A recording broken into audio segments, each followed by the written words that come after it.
Assalamualaikum warahmatullahi wabarakatuh.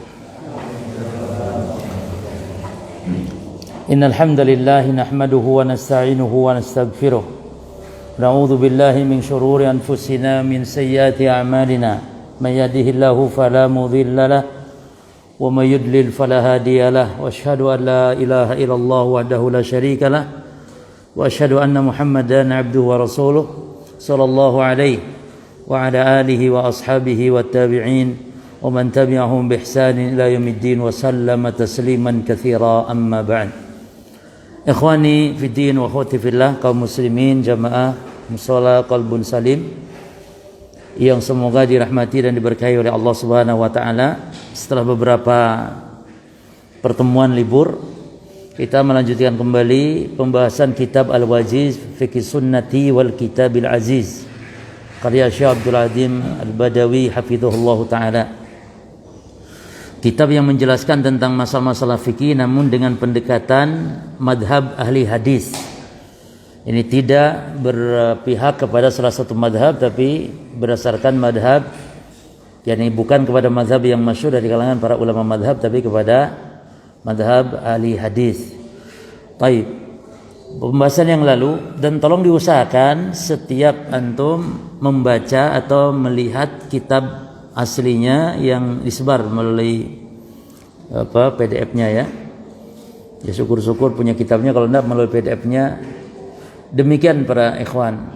Harusnya kesempatan kita kalau ada ustadz yang mengkaji kitab, itu kitabnya kita punya, kitabnya kita lihat, bahkan kita mengharokati, dan jangan mencari terjemahannya. Tidak usah, kita kalau sudah biasa ngaji jangan beli buku-buku terjemahan yang dikaji kitabnya ini, jangan. Justru kita belajar mengharokati, belajar menerjemahkan. Ya, itu idealnya demikian. Lebih afdolnya demikian. Jadi biasakan kalau dikaji kitab-kitab para ulama, ya kita pegang kitabnya. Ya. Taib, PDF-nya ini yang punya di halaman 84 ya. Dulu sudah kita bahas tentang syurutu sihhatis shalah, syarat-syarat sahnya salat. Di antaranya ada beberapa syarat. Yang pertama, al-ilmu bidukhulil waqti, mengetahui waktunya salat. Yang kedua, at-taharah minal haditsain, suci dari dua hadas besar dan kecil. Yang ketiga, taharatus saub, suci pakaian, wal badan wal makan, pakaian, badan dan tempat salat. Lalu syarat berikut apa? Satrul aurah, menutup aurat. Syarat kelima, istiqbalul qiblah, menghadap kiblat. Ya, kemudian yang keenam niyah. Itu sudah semua ya. Tinggal masuk kita sekarang bab yang baru. Penulis merinci atau penulis menyebutkan secara global tata cara salat. Setelah ini nanti dibahas tentang rukun-rukun salat dan kewajiban-kewajiban salat nanti. Sekarang secara singkat penulis menjelaskan kepada kita tata cara salat, ya, yang beliau ringkas dari kitab Sifat Salat Syekh Albani rahimahullah. Di halaman 84. Di halaman 84. Taib. Qala al-muallif Syekh Abdul Azim Al-Badawi hafidhahullah ta'ala wa nafa'ana bi ilmihi wa ta'lifihi wa jami'al muslimin. Sifatu shalah. Sifat itu tata cara, bentuk, sifat. As-shalah yakni salat. Beliau mengatakan, kana Rasulullah sallallahu alaihi wasallam idza qama ila sholati istaqbala al-Ka'bah qa'iman qariban minas sutrah, wa kana sallallahu alaihi wasallam yaqulu innamal a'malu binniyat wa innamal likulli imri'in ma nawa. Kata beliau, Rasulullah sallallahu alaihi wasallam apabila berdiri salat, beliau istaqbalal Ka'bah, menghadap kiblat. Ini sudah kita bahas di pembahasan syarat-syarat salat. Qa'iman qariban minas sutrah, beliau berdiri menghadap kiblat, beliau itu berdiri posisinya, lalu qariban minas sutrah, Beliau jaraknya dekat dengan sutra. Jadi ada sutranya dan jaraknya dekat, qarib. Ya. Dan sutra ini nanti akan kita bahas hukumnya khilaf di kalangan para ulama, antara yang mengatakan wajib. Jadi kalau salat tidak pakai sutra salatnya sah namun dosa. Dan pendapat yang kedua, dan ini madhab mayoritas, sutra hukumnya sunnah, tidak sampai wajib. Yani orang kalau sholat tidak pakai sutra tidak dosa, namun rugi tentu. Rugi apa? Rugi pahala. Itu karena sholat yang pakai sutra berpahala, lebih besar pahala daripada sholat tidak pakai sutra. Cuman khilaf ulama antara wajib dan sunnah saja. Berarti bedanya kalau yang mengatakan wajib kena dosa gitu. Yang mengatakan sunnah tidak dosa namun rugi, jelas pasti. Pasti. Rugi umur kita nambah, rugi kita sholat ya nambah usia, nambah umur, namun pahalanya nggak dapat dari pahala memakai sutra. Ya. Taib. Tidak kuat apa ini? Dimatikan dulu mungkin lampu yang apa? Atau AC matikan dulu. Taib.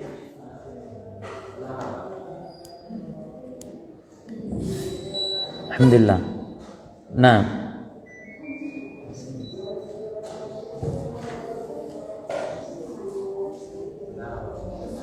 Wa kana sallallahu alaihi wasallam yaqul, dan Rasul sallallahu alaihi wasallam beliau bersabda, innamal a'malu binniyat wa innamal likulli imri'in ma nawa. Ini dalil tentang niat, dan ini pembahasan yang terakhir tentang syarat salat sudah kita bahas. Sekarang yang akan kita bahas sedikit terkait dalil masalah sutra para jemaah.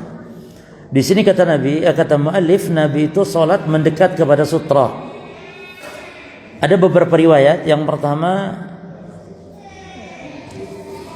hadis Sabrah bin Ma'bad al-Juhani, di mana Nabi mengatakan, la tusallu fi 'atanil ibil wa sallu fi marahil ghanam, wa qala liyastatir ahadukum fi salatihi walau bisahmin.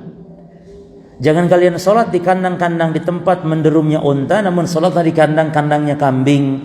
Dan hendalah kalian, kata Nabi, liyastatir ahadukum, seseorang kan hendaknya pakai sutra fi salati, dalam salatnya.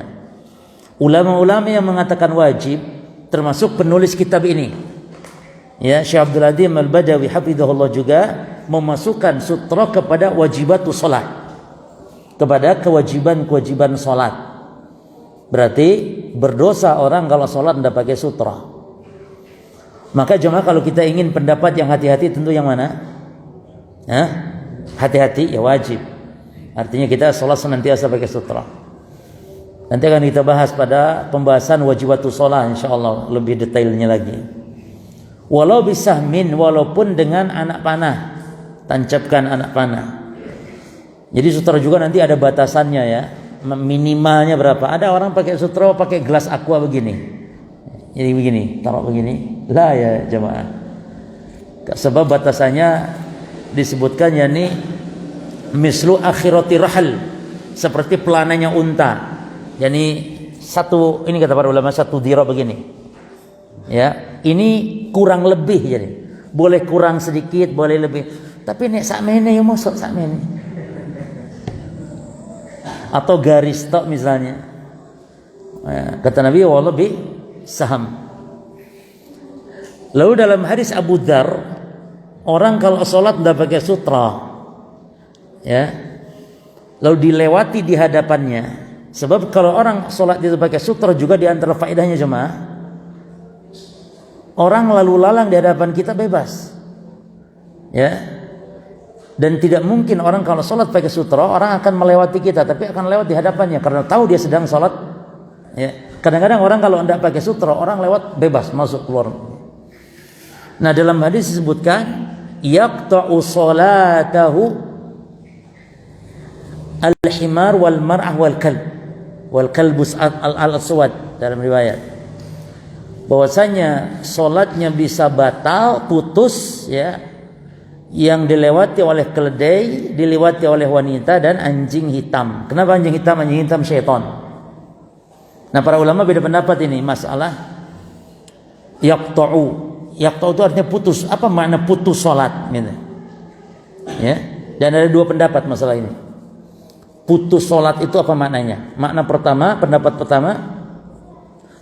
pertama dan ini sebagai makna pertama, putus yakni batal, salatnya batal. Ya. Dan ini banyak ulama yang berpendapat ini, di antaranya para ulama ashabul hadis, ahli hadis. Ya. Termasuk Syekh bin Baz, termasuk Syekh Utsaimin. Ya. Termasuk Ibnu Taimiyah dan muridnya Ibnu Qayyim, Syaukani. Para ulama-ulama yang berpendapat dia putus yakni batal salatnya. Nah, sebab di dalam hadisnya kata Nabi, orang yang salatnya idza qama ahadukum yusolli fa innahu yasturuhu. Apabila salah seorang kalian salat lalu dia pakai sutra, ya idza kana baina yadayhi misl akhiratir hal, yang apabila di hadapannya ada sutra seukuran pelana unta, maka faida lam yakun baina yadayhi mithl akhirati rahil, maka jika tidak ada itu kata Nabi, tidak pakai sutra, fa innahu yaqta'u shalah, maka terputus salatahu, salatnya. Dengan sebab apa? Al-himar wal mar'ah wal kalbul aswad. Itu. Yani keledai, wanita dan anjing hitam. Kalau dan ini wanitanya tidak peduli entah itu istri mahram bukan mahram. Walaupun istri kita yang lewatnya tetap batal atau putus salatnya. Kita akan bahas apa maksud dari putus salatnya. Sebagian ulama mengatakan batal. Ini pendapat pertama ya. Batal. Sebab ada hadis, beberapa hadis yang menunjukkan itu memang. Di antaranya yang pertama, hadis yang mengatakan harus diulang salat. Ya. Dalam hadis yang diriwayatkan oleh Al-Imam Ibnu Khuzaimah, Al-Imam Ibnu Hibban, dan hadis disahihkan oleh Syekh Albani dalam kitab As-Sahihah dari sahabat Abu Dzar. Perhatikan lafaz hadisnya. Inilah pendapat atau dalil bagi pendapat yang mengatakan yaqta'u yaqta'u maknanya batal. Ini dia salah satu dalilnya dalam hadis Abu Dzar, anna Nabi sallallahu alaihi wasallam qala tu'adu shalah. Ini lafadznya, tu'adu shalah. Salat harus diulang. Ya. Min mamaril himari wal mar'a wa kalbil aswad. Salat harus diulang dengan sebab dilintasi keledai, wanita, anjing hitam. Ada orang-orang liberal ini katanya Nabi Muhammad atau syariat ini katanya keterlaluan menyamakan wanita dengan anjing hitam, dengan keledai. Kok bisa? Ini bukan posisi menyamakan derajat. Ini sedang berbicara hukum jemaah. Ya. Memang mereka begitu. Syariat itu dicari-cari gitu kesalahannya, dicari-cari kekurangan kelemahannya menurut akal dia. Ya, termasuk ini. Ya, jadi wanita sama anjing hitam di keledai disamakan kan dalam hadis. Bukan penyamaan derajat masalah kedudukan, tapi ini berbicara hukum. Taib. Itu satu. Yang kedua tadi lafadznya yaqta'u salatahu. Nah, jadi pendapat pertama batal. Pendapat yang kedua para jemaah, kalau diulangkan berarti batal salatnya, kan itu segi pendalilannya. Ya. Dan juga lafadz yaqta'u menunjukkan kepada al-butlan. Pendapat yaqta'u menunjukkan kepada batal berarti. Namun sebagian ulama maksud putus itu bukan batal salat. Ya. Bukan. Laisal murad bihi ibtalus shalah, bukan yang dimaksud batal salat. Wa ilzamu i'adatiha, sehingga mengharuskan mengulang salat, bukan. Terus hadis-hadis itu dibawa kepada apa pemahamannya? Menunjukkan sangat pentingnya gitu loh jemaah.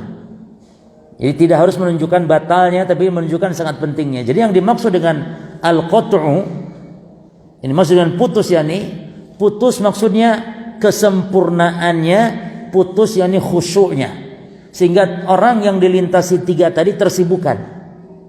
Betul tidak? Orang kalau dilewati itu tersibukkan. Nah, Imam Al-Qurtubi, ini bagus penjelasan beliau. Lalu kenapa wanita anjing hitam dengan keledai? Ya, bukankah kalau dilewati anak kecil pun gitu? Ya. Jadi kalau anak kecil tidak jemaah, tidak masuk di sini. Walaupun perempuan, karena anak kecil itu bukan perempuan. Al-mar'ah dalam bahasa Arab, anak kecil itu bukan mar'ah. Mar'ah itu wanita dewasa. Makanya yang ketika Idul Fitri, Idul Adha, ketika Lebaran dibolehkan nasyid, nyanyi-nyanyi begitu, yang nyanyinya bukan mar'ah, tapi apa? Jariyah. Jariyah itu bocah-bocah perempuan, bocah-bocah ingusan, nyanyi-nyanyi begitu. Bukan wanita dangdutan, wanita semok dangdutan dengan alasan zaman Nabi juga zaman Abu Bakar begitu salah. Beda, jariyah tuh anak-anak kecil. Nah, kalau anak kecil lewat enggak masalah. Tapi yang dimaksud di sini al-mar'ah, wanita dewasa, walaupun istri kita sendiri. Beda dengan menghadap jamaah ya. Kalau menghadap boleh. Sebab Aisyah pun pernah tidur ya seperti jenazah begitu di hadapan Nabi ketika Nabi sedang sholat. Berarti Nabi menghadap Aisyah, boleh. Yang enggak boleh itu melintasi, melewati. Baik, penjelasan Imam Al-Qurtubi bagus di sini. Jadi kenapa tiga ini? Karena memang annal mar'ah taftinu. Karena yang tiga ini memang mengganggu wanita, memfitnah. Ya kan? Fitnah wanita jelas. Kemudian wal himar, keledai juga yanhaqu, suaranya meringkik ya. Wal kalbu yurawi, apalagi anjing jelas menakutkan sehingga kehusuan orang pasti terganggu gitu jemaah. Ya, ada anjing lewat masa antum nyantai saja. Bismillahirrahmanirrahim. Alhamdulillah, anjing lewat biasa saja. Enggak, anjing hitam lagi. Wih. Bisa jadi alhamdulillah gitu kan. Bisa jadi minimal kacau pikiran. Fa yushawwash yani fa yushawwashu al-fikru fi dzalik, sehingga mengganggu konsentrasi pada hal tersebut. Hatta tanqati, sehingga terputus alaihi salatu, salatnya terputus, yakni kekhusyuan, kesempurnaan.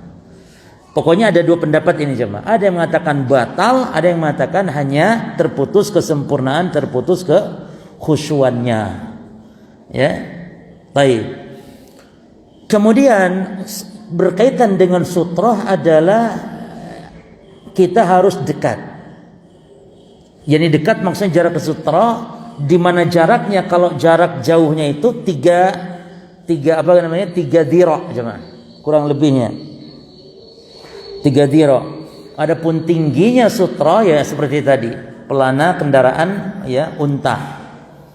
Nah, sebab Nabi memerintahkan, kata Nabi sallallahu alaihi wasallam, "Idza shalla ahadukum ila sutra ya falyadnu minha," atau "Idza shalla ahadukum falyusalli ila sutra." Apabila salat kalian, salatlah menghadap sutra, wal yadnu minha.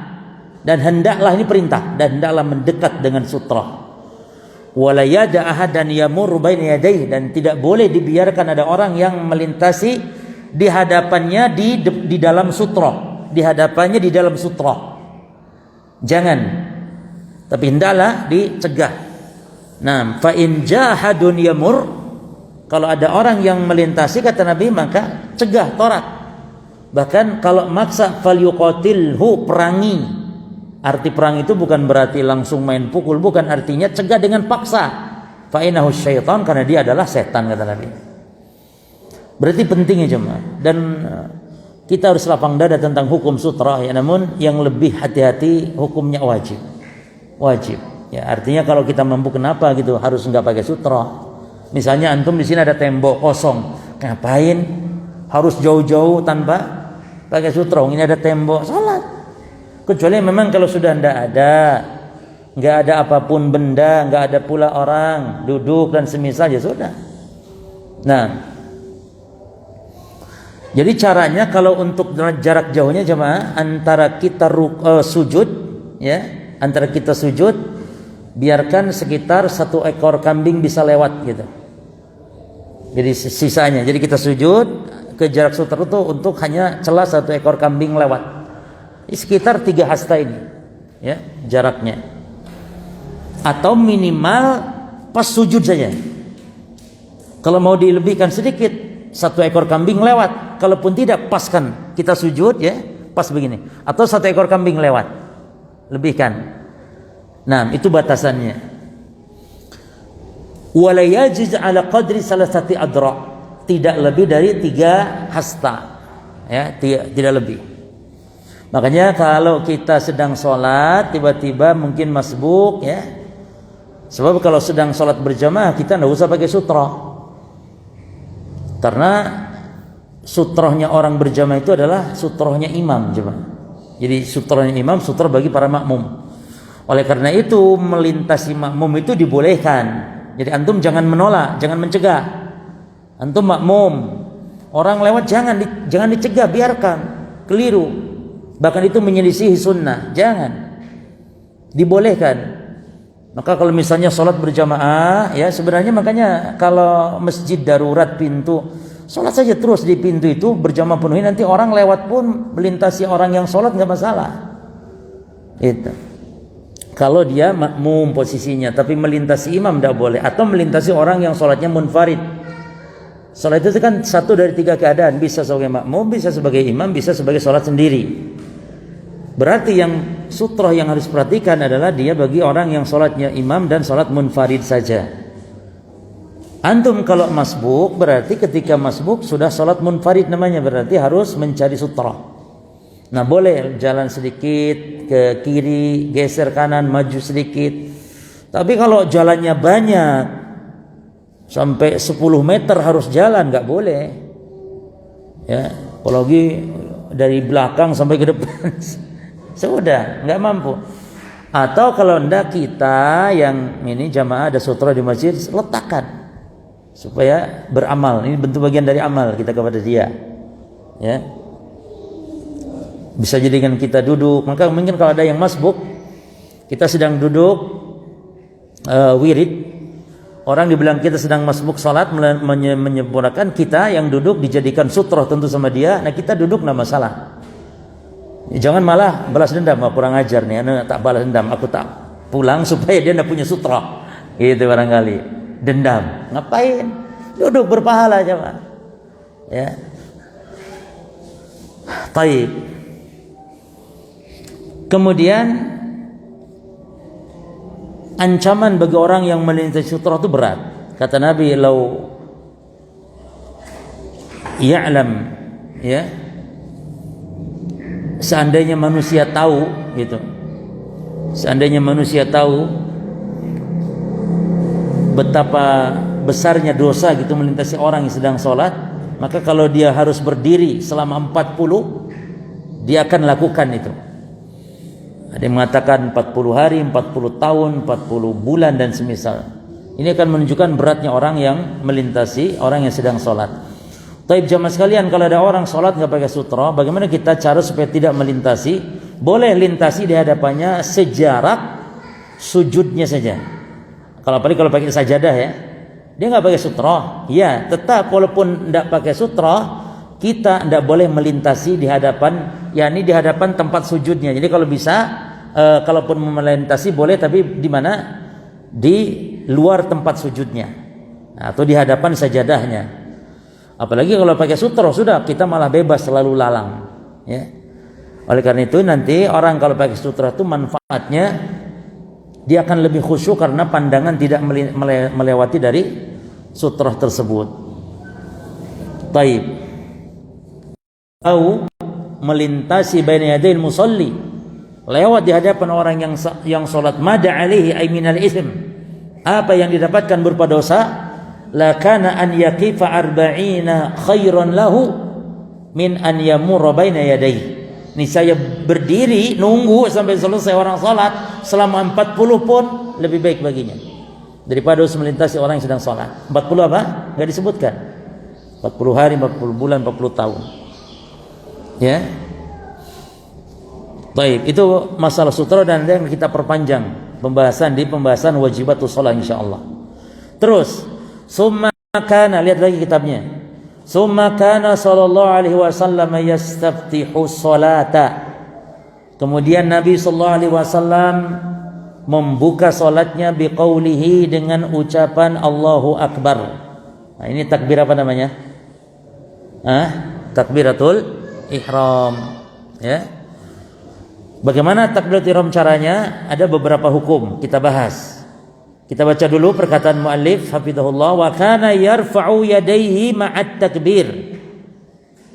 Dan beliau mengangkat kedua tangannya bareng.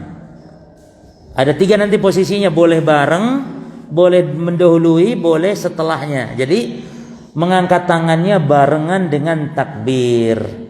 Maka cara mengangkat tangan itu ada 3. Ya. Ada 3 nanti akan kita bahas. Kita selesaikan dulu. Summa yad'ul yumna 'alal yusra fawqa sadrihi. Lalu beliau meletakkan tangan yang kanan di atas tangan kiri, di atas dadanya. Dada itu sekitar sini. Jadi juga jangan sampai di atas begini. Dada di sini biasa begini. Ya. Summa yarmi bi basarihi nahwal ard. Lalu beliau mengarahkan pandangannya ke bumi, ke tempat sujud. Jadi kita kalau dalam sholat pandangan 2 tempat saja.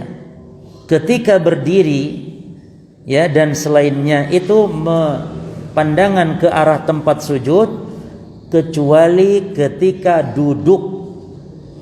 Ketika duduk kita bertasyahud, maka pandangan mata ke arah jari telunjuk kita, berisyarat dengan jari telunjuknya. Nah, kita bahas sekarang takbiratul ihram jemaah. Jadi takbiratul ihram itu takbir pembuka salat, dan takbir dalam salat ada 2 macam takbir. Satu takbiratul ihram yang hukumnya rukun salat, yang kedua takbiratul intiqal yang hukumnya wajib, kewajiban salat. Takbiratul intiqal namanya. Apa takbiratul intiqal? Takbir perpindahan gerakan. Ya. Takbiratul ihram posisinya berdiri. Ya. Dan dia adalah rukun di antara rukun salat, dan ucapannya Allahu Akbar, tidak boleh dengan Allahul Azim walaupun maknanya sama. Nah, oleh karena itu salat itu ibadah tauqifiyah yang lafaz-lafaz zikirnya tidak boleh ditambah dikurang. Ya. Kan Allahul Azam juga sama, Allahu Akbar, Allahul Azam sama maknanya.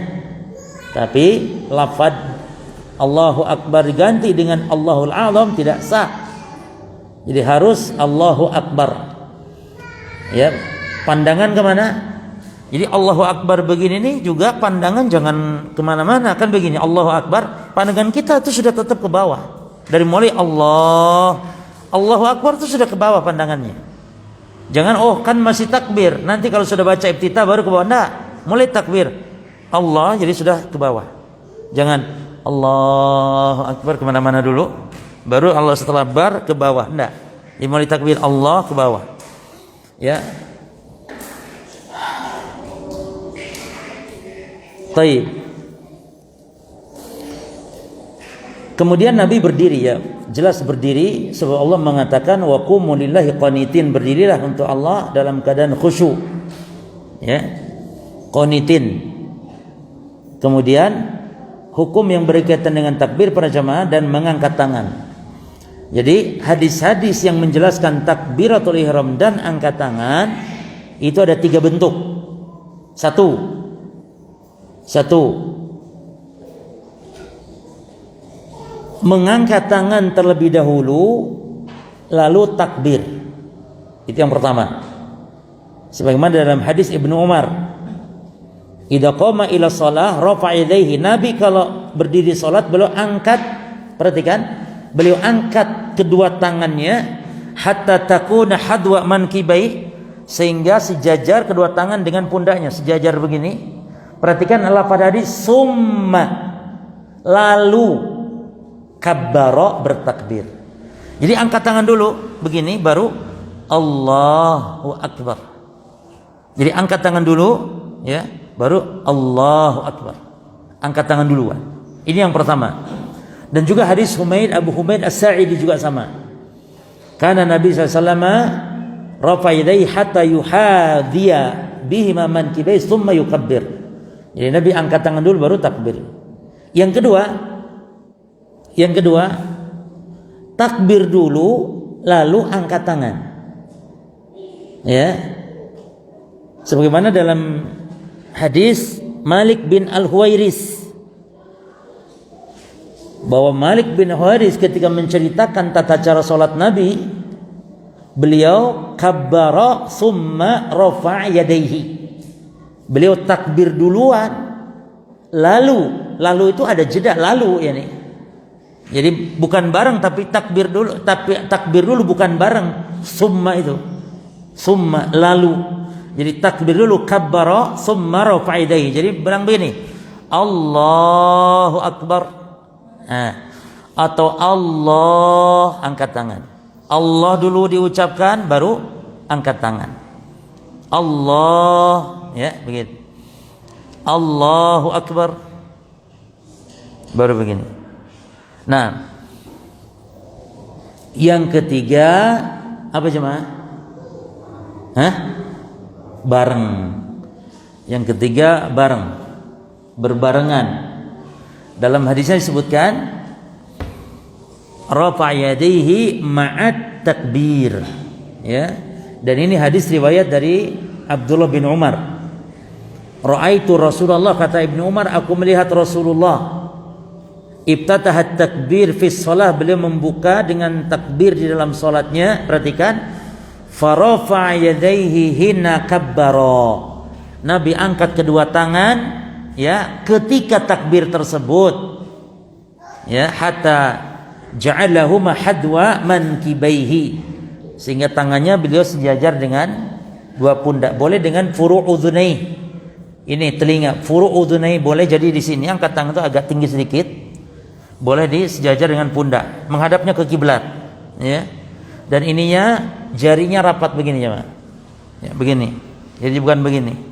Yang banyak kesalahan adalah kaum muslimin begini, Allah.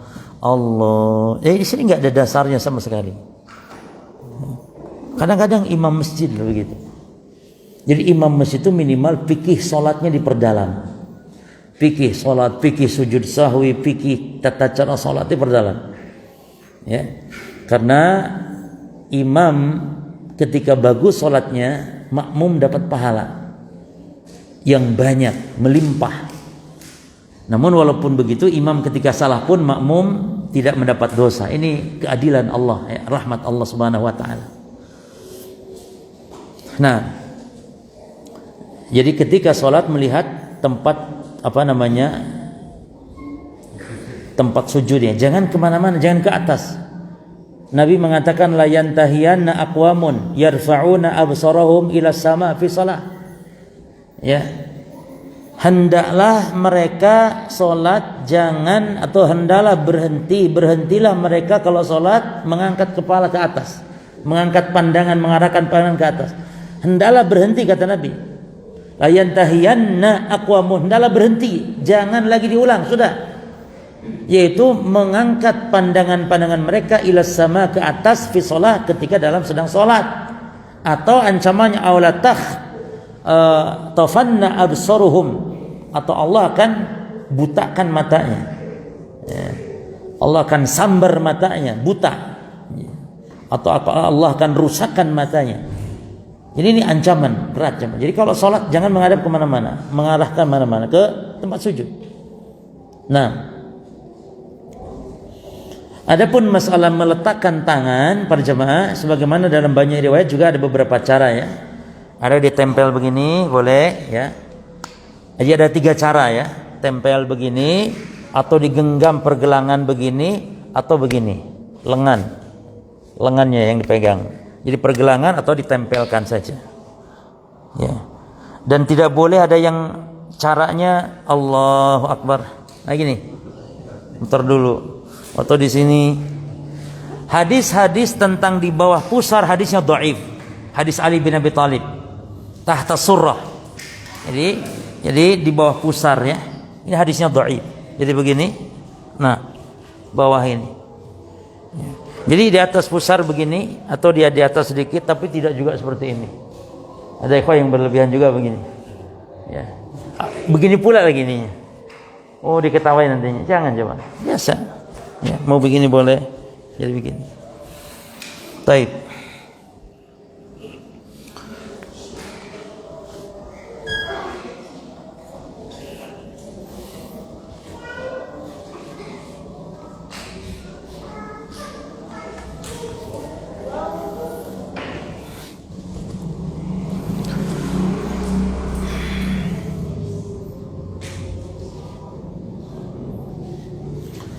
Kata Syekh Ibnu Utsaimin rahimahullah taala,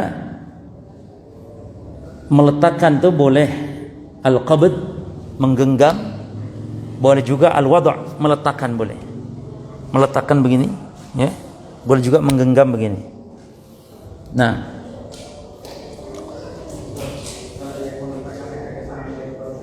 ya sama itu, tidak ada dasar, tidak ada dalil yang di samping begini. Ya. Jadi tidak ada fi sadrihi, dalam hadis-hadis disebutkan demikian.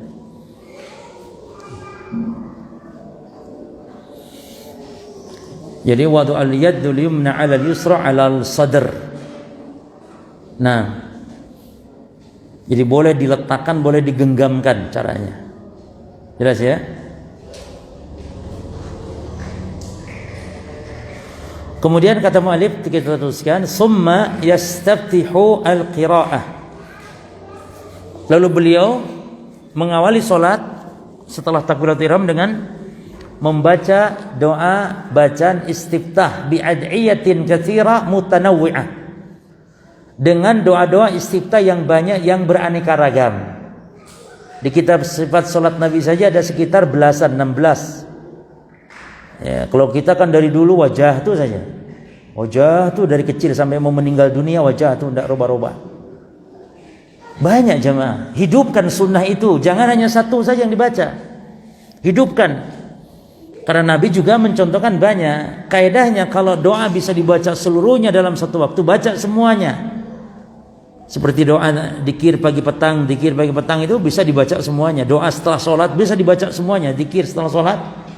Tapi kalau doa istiftah, Nabi memang mengajarkan banyak, aneka ragam macam-macamnya, namun tidak bisa dibaca semuanya. Berarti caranya bagaimana? Pilih salah satu namun baca bergantian. Itu kaidahnya, teman. Jadi ketika ada doa yang beraneka ragam dan tidak bisa dibaca semuanya, maka baca satu persatu namun secara giliran. Ya, salat maghrib tadi Allahumma ba'id baini wa baina khataaya. Salat isyanya dengan subhanakallahumma bihamdika tabarakasmuka wa ta'ala jadduka wa la ilaha ghairuka. Nanti sholat subuh wajhtu wajhilladzi fatara samawati dan seterusnya. Ya. Dan istiftah dalam sholat itu pembuka doa dalam sholat atau pembuka sholat, doa istiftah namanya, boleh istiftah, boleh iftitah, boleh. Nah itu secara globalnya itu ada 3 macam ya, walaupun nanti banyak macamnya secara rinciannya, namun secara global ada 3 saja. Kandungannya ada 3. Yang pertama kandungannya isinya doa saja, doa. Itu seperti Allahumma ba'id baini wa baina khataayaya kama ba'adta bainal masyriqi wal maghrib, Allahumma naqini min khataayaya kama yunqqa thawbul abyadu minad danasi, Allahumma ighsilni min khataayaya bil ma'i was salji wal baradi. Ini ada pujian tidak di situ? Tidak ada, semuanya doa. Allahumma semuanya. Nah, itu yang pertama, ad-doa. Yang kedua, ya ikhwan, as-sana. Yang kedua, murni pujian tok. Murni pujian saja. Yaitu pada lafaz subhanakallahumma wa bihamdika wa tabarakasmuka wa ta'ala jadduka wa la ilaha ghairuka. Ini enggak ada doanya nih, pujian tok. Dan yang ketiga, penggabungan antara as-sana wa doa. Apa itu? Wajhtu. Ya. Coba kita baca wajhtu ya. Itu gabungan antara pujian dan, maka mana yang lebih afdol, mantap? Wajhtu. Namun dengan syarat jangan dipotong. Ya kalau dipotong percuma juga. Jadi wajhtu itu mantap, bagus gabungan antara pujian dan doa apabila dibaca dengan lengkap. Itu bacanya wajhtu wajhal ladzi fatara samawati wal arda hanifan wa ma ana minal musyrikin. Terus inna salati wa nusuki mahya wa mamati lillahi rabbil alamin la syarika lahu bidzalika umirtu wa ana minal muslimin. Selesai? Belum, masih panjang. Allahumma antal maliku la ilaha illa anta rabbi wa ana abduk dhalamtu nafsi. Ini pujian. Wa'tarabtu bidzanbi, baru minta faghfirli dzunubi jami'an innahu la yaghfiru dzunuba illa anta wahdini li ahsanil akhlaq. Allahu akbar. Indah jemaah, ya indah. la yahdi li ahsaniha ila anta wasrif anni sayi'aha. Doa, wasrif anni sayi'aha la yasrif anni sayi'aha ila anta labbaika wa sa'daika wal khairu kulluhu bi yadayka wasyarru laysa ilaika ana bika wa ilaika tabarakta wa ta'alaita astaghfiruka wa atubu ilaika. Panjang ini. Iya, belum pernah kita sampai situ jemaah. Panjang dan bisa nangis. Kalau kita baca, resapi, renungi kandungan isinya, bisa nangis kita. Ya, ini pengakuan dosa ini kepada Allah. Dan itu di awal sholat. Apalagi di bahasa sholat malam, oh masya Allah. Ya, jadi istiftah yang diajarkan Nabi banyak. Namun secara umum kandungannya 3 tadi: doa, pujian, dan penggabungan antara doa dan pujian. Lalu kata Malik, summa yasta'idu billahi ta'ala minasyaitonir rajim. Lalu Nabi berta'awud, berlindung kepada Allah Ta'ala dari godaan syaitan. Setelah membaca apa tadi? Istiftah. Ya. Masuk? Baik, fadal, adzan dulu.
Allahu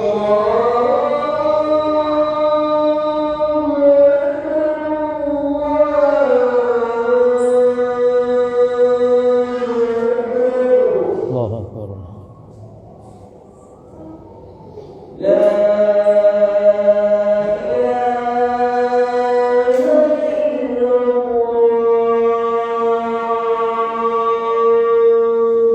Allahumma salli ala sayyidina.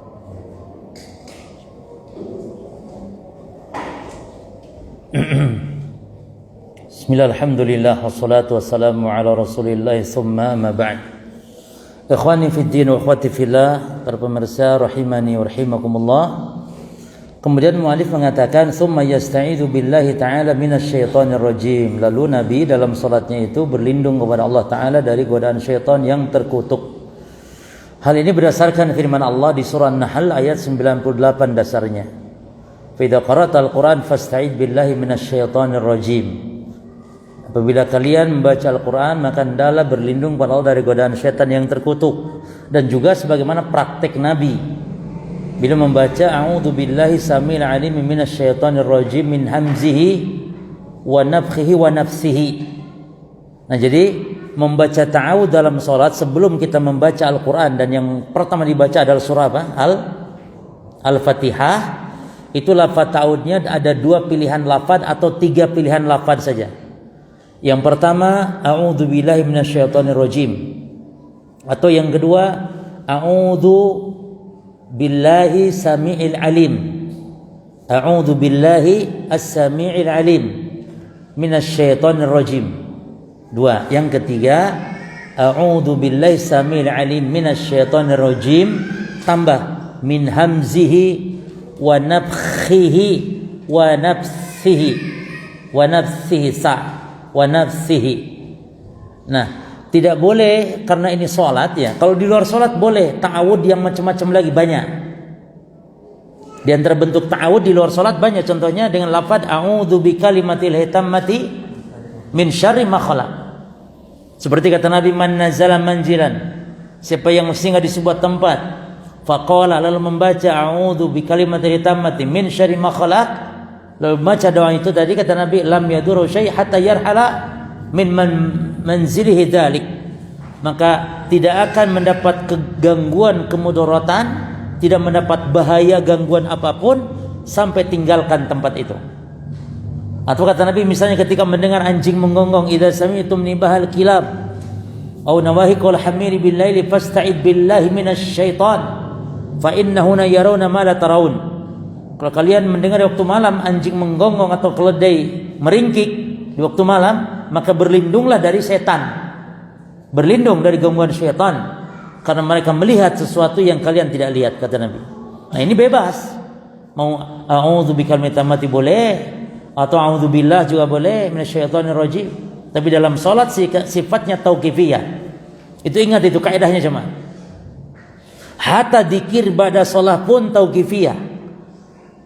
Misalnya ketika setelah sholat istighfar 3 kali, nggak boleh ditambah 4, 5, 6 kali, karena sifatnya tauqifiyah dalam adadnya, bilangannya, tata caranya, lafaz-lafaznya. Ya. Taib, apa hukum membaca ta'awudz jemaah? Hukumnya sunnah. Jadi ta'awudz itu dalam sholat hukumnya sunnah. Ya. Sebagaimana kata Imam Ibnu Qudamah dalam kitab Al-Mughni, innal isti'adah qabla al-qira'ah fi sholati sunnatun. Bahwa membaca berlindung atau membaca ta'awud sebelum membaca Al-Quran di dalam sholat itu hukumnya sunnah.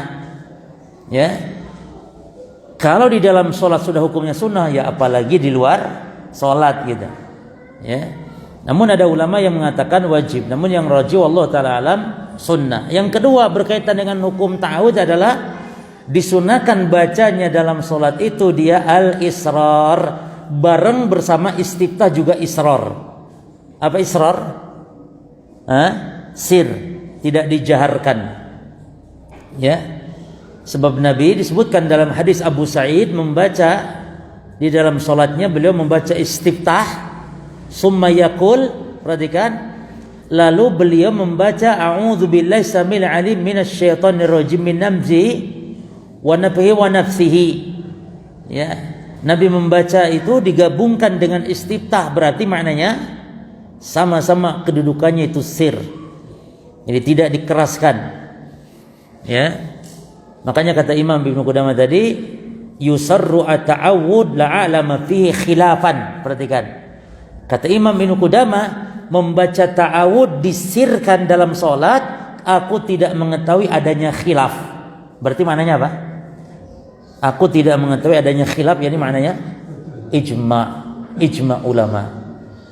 Terus bahasan yang ketiga tentang ta'awud dalam salat. Hal yasta'id fi kulli raq'atin am yakfi ar-raq'ah al-ula faqat? Apakah ta'awud kita di setiap rakaat atau cukup rakaat ke pertama saja? Taib, ada dua pendapat. Ada yang mengatakan isti'adah itu fi awali raq'ah, fi awali raq'ati faqat, di awal rakaat saja. Dan ini madhab Abu Hanifah, madhabnya Al-Imam Ahmad juga, ya. Dan dalam madhab Syafi'iyah, ikhwan, pendapat yang kedua menurut madhab Syafi'i, balikuli rak'atin isti'adah. Antum madhab apa? Kalau madhab Syafi'i, berarti menurut madhab Syafi'iyah, ta'awud itu di setiap rakaat ta'awud. Setiap awal mau baca Al-Fatihah ta'awud lagi, baca Al-Fatihah ta'awud lagi. Karena dalilnya kan umumnya, berarti di setiap membaca lah.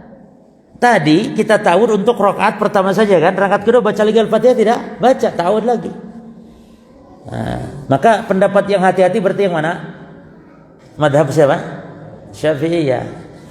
Namun ini masalah khilafiyah, boleh tidak pun, yang penting di rakaat pertama saja tentunya. Baik. Lalu bentuknya apa tadi? Ada 3 ya. Boleh a'udzubillahi minasyaitonir rajim, boleh a'udzubillahi samil alim minasyaitonir rajim, boleh a'udzubillahi samil alim minasyaitonir rajim min hamzihi wa nafthihi wa nafsihi. Nah. Terus summa kata mu'alif yaqra'u bismillahirrahmanirrahim. Perhatikan, wala yajharu biha. Lalu Nabi membaca bismillahirrahmanirrahim dan tidak mengeraskannya. Ini ada khilaf para ulama dalam masalah ini. Ada 2 pendapat. Ya, namun mu'alif mengatakan tidak mengeraskan. Namun memang ada khilaf ulama. Pendapat pertama, tidak disunnahkan menjaharkan. Dan ini kata Imam Tirmidzi bahwa banyak ulama-ulama dari kalangan para sahabat Nabi, para tabi'in, madhab Hambali dan madhab Hanafi yang berpendapat dengan pendapat ini. Yani tidak dianjurkan untuk dikeraskan, tapi diapakan? Disirkan. Dan dasarnya jelas, ada hadis-hadisnya. Karena Nabi SAW yastaftihu shalah bit takbir wal qira'ah bil hamdi. Perhatikan. Nabi itu membuka salatnya dengan takbiratul ihram, lalu beliau membuka bacaannya bilhamdulillahi rabbil alamin, dengan membaca alhamdulillahi rabbil alamin. Demikian pula dalam hadis misalnya Abdullah bin Mughaffal, ya, Abdullah bin Mughaffal, dia mengatakan sami'ani abi.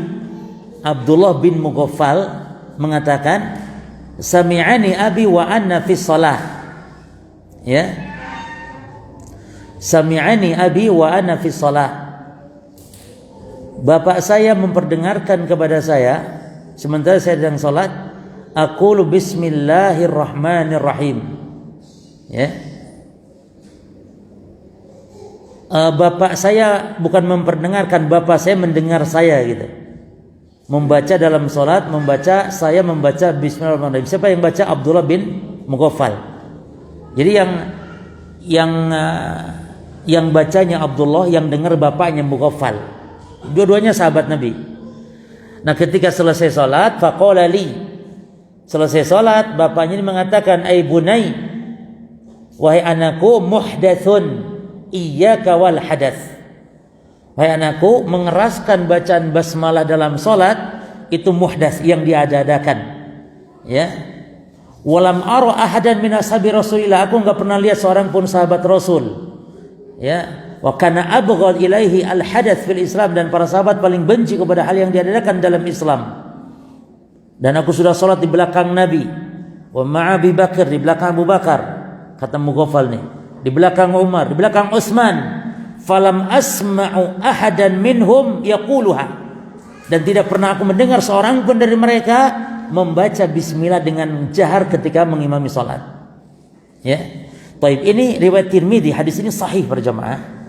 Namun hadis ini tidak menunjukkan harus terus-terusan demikian, namun kita seringkan dalam mengimami dengan tidak menjaharkan basmalah. Sesekali boleh-boleh saja berjamaah. Ya. Sesekali boleh. Karena memang ada pendapat seperti mazhab Syafi'i yang mengatakan dianjurkan jahar. Ada hadisnya memang yang jahar ini, ya. Namun hadis ini dhaif yang mengatakan menjaharkan. Jadi sebenarnya hadis-hadis yang sahih itu adalah hadis-hadis yang disebutkan Nabi tidak menjaharkan. Namun walaupun Nabi tidak menjaharkan itu tidak masalah sesekali, namun seringnya harus. Bahkan kalau imam itu terus seumur hidupnya terus saja mensirkan, nanti umat dikhawatirkan hal itu memang tidak boleh jahar. Padahal jahar itu boleh, namun yang afdal terus adalah mensirkannya. Makanya kata mu'allif disebutkan banyak kitab-kitab hadis juga, wala basa an yajhar biha ahyanan. Maka tidak mengapa menjaharkan sekali-kali. Sebagaimana kata Imam Ibnu Qayyim, ya. Jadi wa kana yajhar bi bismillahirrahmanirrahim taratan, ya. Jadi terkadang Nabi menjaharkan, namun mensirkannya tarotan aksar mimma yajharu biha. Jadi Nabi mensirkannya lebih sering daripada menjaharkannya. Jelas ya jemaah ya? Jadi Nabi lebih sering mensirkan daripada menjaharkan. Bahkan kalau kita merasa harus terus-terusan disirkan, apalagi terus-terusan harus dijaharkan, ini yang keliru. Sehingga kata Syekhul Islam, al-mudawamah 'alal jahri biha bid'atun. Perhatikan, menjaharkan terus-terusan basmalah dalam mengimami salat terus-terusan, maka dia bid'ah mukhalifatun li sunnatir rasul. Bid'ah menyelisih sunnah Rasul. Nah, maksudnya bid'ah di sini adalah yakni hal yang menyelisih Rasul, karena Rasul seringnya justru apa? Sir. Sementara ini kok mendawamkan jahar gitu. Nah, dan wal ahadits al musarraha fil jahri kulliha maudhu'ah. Sementara hadis-hadis yang menegaskan Nabi membaca jahar itu justru enggak ada. Yang ada justru Nabi dalam hadis-hadis mensirkan, yakni mengawalinya dengan alhamdulillah, bukan berarti tidak membaca bismillah, namun maknanya tidak menjaharkannya. Baik. Saya kira cukup insyaallah para jamaah. Nanti kita lanjut dari mulai ini ya. Mulai dari Al-Fatihah, nanti membaca Al-Fatihah. Dan tentu akan kita bahas juga tentang hukum yang berkait basmalah dulu insyaallah. Baik, Allah taala alam, ini yang bisa kita sampaikan. Mudah-mudahan apa yang kita bahas ini bermanfaat. Dan diminta kepada jamaah sekalian untuk setiap kajian nanti memperhatikan kitab aslinya, kitab Al-Wajiz yang sudah di-share melalui PDF ya. Supaya lebih bermanfaat lagi. Dan saya sarankan kajian-kajian ustaz-ustaz yang lain yang mengkaji kitab-kitab, minimal kita memiliki kitabnya, kita kaji, membawa buku catatannya, membawa kitabnya, karena itu akan lebih bermanfaat. Kalau gundul ya gundul, kita oret-oreti, kita kasih terjemahannya, demikian belajar ya, supaya ada lebih bermanfaat. Wallahu taala alam. Subhanakallahumma bihamdika asyhadu an la ilaha illa anta astaghfiruka wa atubu ilaik. Wassalamu alaikum warahmatullahi wabarakatuh.